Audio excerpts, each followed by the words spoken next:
ये कहानी केवल मनोरंजन परिपथ से बनाई गई है। हम किसी भी तरह के अनश्रद्धा को ठेस नहीं पहुंचाते। ऐसा क्या हुआ कि कविता और सौरभ को घर से भागना पड़ा? आखिर उस खंडहर में किसकी थी आत्मा? उस आत्मा ने कविता को जंगल के रास्ते खंडहर में कैसे बुलाया? कविता और सौरभ के साथ उस खंडहर में क्या हुआ?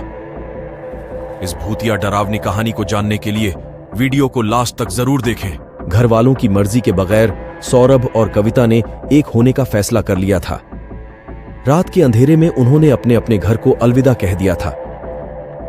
सौरभ और कविता एक कार में बैठकर अनजानी मंजिल की तलाश में चल पड़े थे, जहां उन दोनों के बीच कोई दीवार ना हो। कई घंटे के सफर के बाद उनकी कार एक घने जंगल से गुजर रही थी। तरह तरह के जीव जंतुओं की चिल्लाने की आवाजें आ रही थीं। कविता थोड़ा डरी हुई थी। सौरभ, यहां से जल्दी ही चलो। हां, अभी कुछ देर में हम इस जंगल को पार कर लेंगे, बोला वह। तभी कार हिचकोले से खाती हुई बंद हो गई। बार बार कोशिश के बाद भी वह स्टार्ट नहीं हो रही थी। सौरभ ने इधर उधर नजर दौड़ाई तो भयानक जंगल के सिवा उसे कुछ और दिखाई न दिया। कविता का दिल धाड़ धाड़ कर बज रहा था। वह सौरभ से लिपट गई। मुझे बेहद डर लग रहा है सौरभ, अब क्या होगा? कुछ नहीं होगा, मैं हूं ना, सौरभ ने उसे बाहों में भरते हुए कहा। वह एक अलग बात थी कि ऐसे हालात में फंसकर वह भी अंदर से डरा हुआ था। मौसम भी खराब हो चला था।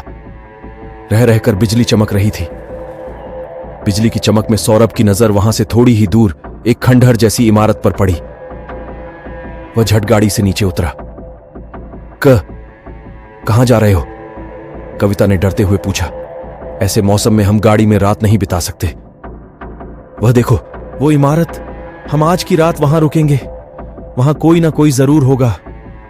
पता नहीं क्यों वह गाड़ी से नीचे नहीं उतरना चाहती थी, मगर यह बात वह सौरभ से कह ना सकी। जंगल के बीचों बीच एक बड़ी इमारत थी वह, जिसका आधा से ज्यादा हिस्सा टूट चुका था। उसको देखकर ऐसा लग रहा था कि जैसे उसमें सालों से कोई नहीं रह रहा हो। सौरभ ने इमारत के मेन गेट पर पहुंचकर आवाज लगाई, मगर अंदर से कोई आवाज नहीं आई।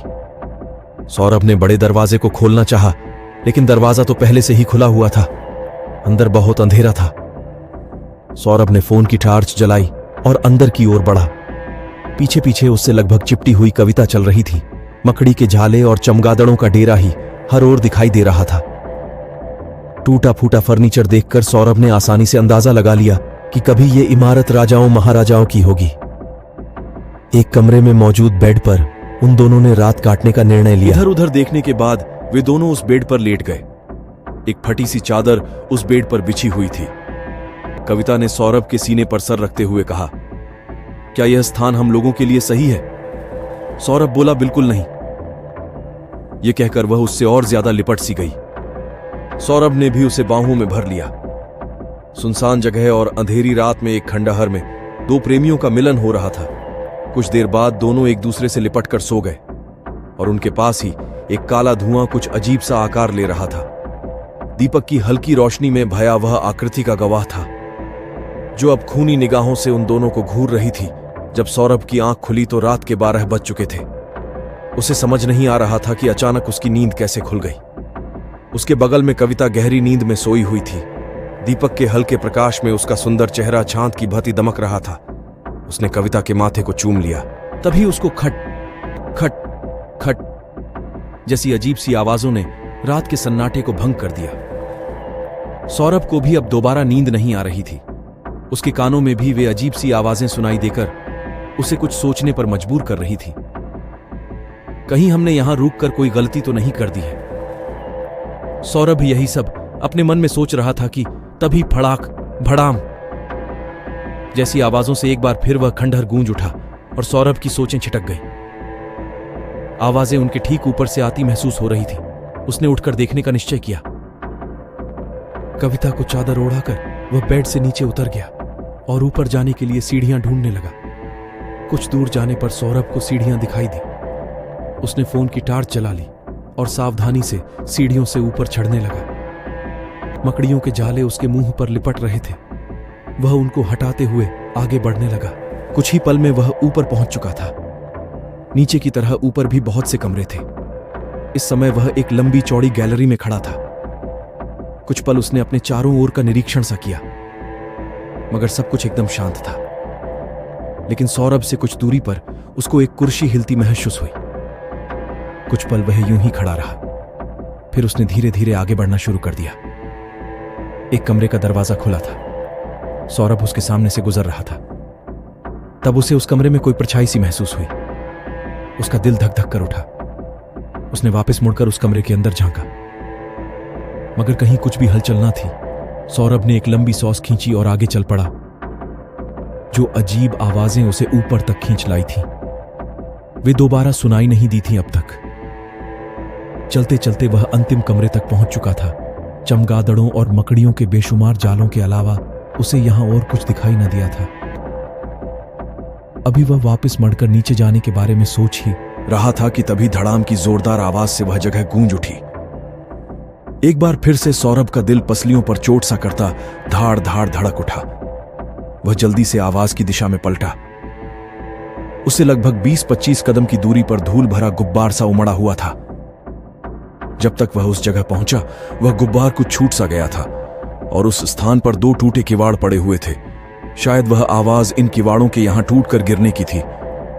मामला सौरभ की कुछ समझ में नहीं आया। आखिर यूं कोई दरवाजा टूटकर कैसे गिर सकता है? कौन सी ताकत है जो इतनी मजबूत चीज को यूं उखाड़कर फेंक दिया? क्या कोई इंसान? या फिर इससे आगे के शब्द उसके जहन में आते उससे पहले वह उछल पड़ा, क्योंकि उसके कंधे पर किसी ने हाथ रखा था।